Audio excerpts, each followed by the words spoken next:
Takiyah Gross, and I would say I'm probably the oddball up here because I've spent the past 17 years of my career focused on learning and org development in a corporate environment. With that, my most recent role was with Newell Rubbermaid. I was Vice President of Learning and Performance with Newell. I just recently left Newell because our headquarters is being relocated to New Jersey. And I'd say what comes to mind that you should know about me as we start down this path is really that I'm a daughter of an educator. So having a mom that was an educator really shaped a lot of who I am. I also happen to be in a family of educators. In fact, I was the first member of my family to not major in education. It was not very popular at that time. I was the weird one in the family. I was very good in math and science. I liked techie things. I majored in engineering. So just took a completely different path that somehow landed me back towards education, but in the corporate arena. So it's funny how life works and how it takes you back to that path. But today, as we think about the challenge ahead of us and this really attainable goal, I want to tell you a little story. And it's about a small town right outside Tallahassee, Florida, right outside the capital of Florida.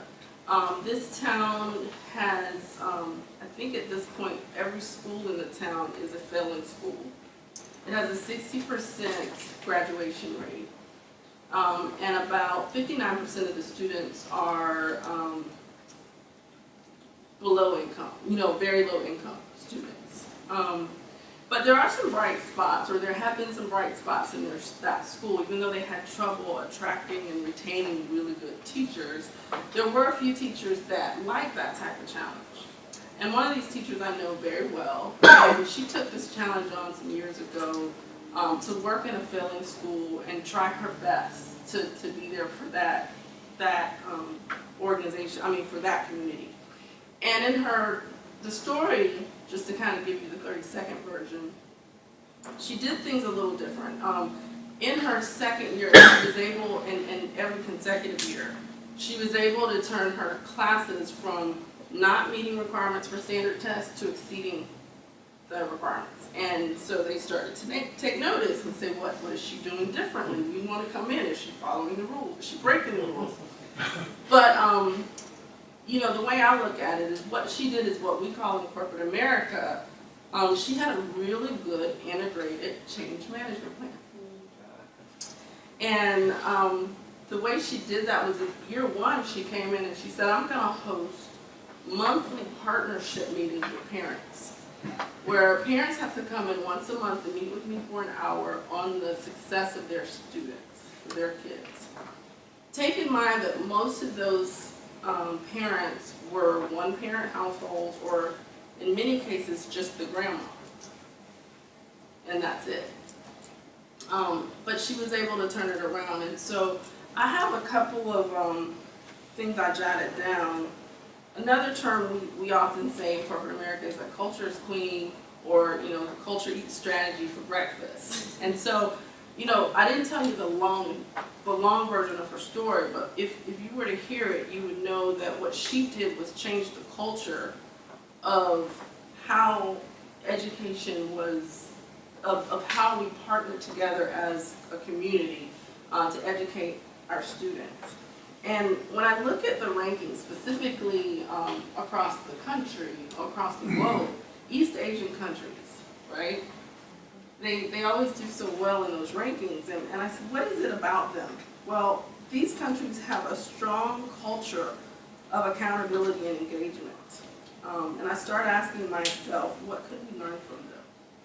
A strong culture of accountability and engagement. And they engage stakeholders from a wide variety of areas, not just the parents, but the whole community in doing that. So here are my questions for you all to ponder. How do we build and engage a wide variety of stakeholders to create a community dedicated to the success of our schools? Because I think it's more than just throwing money at it. we throw money at a lot of school districts and nothing happens.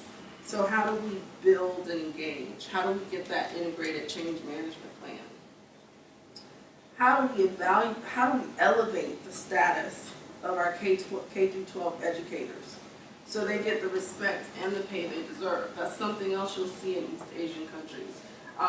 Being an educator is a big deal.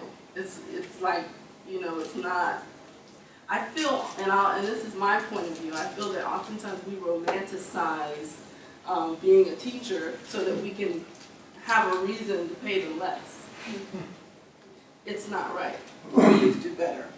And then the third area is how do we instill discipline within our students? Because, you know, as I talk to teachers, and not just mom, but all the teachers in my family say that what has changed most is that it's very difficult to teach students when there is little discipline or respect.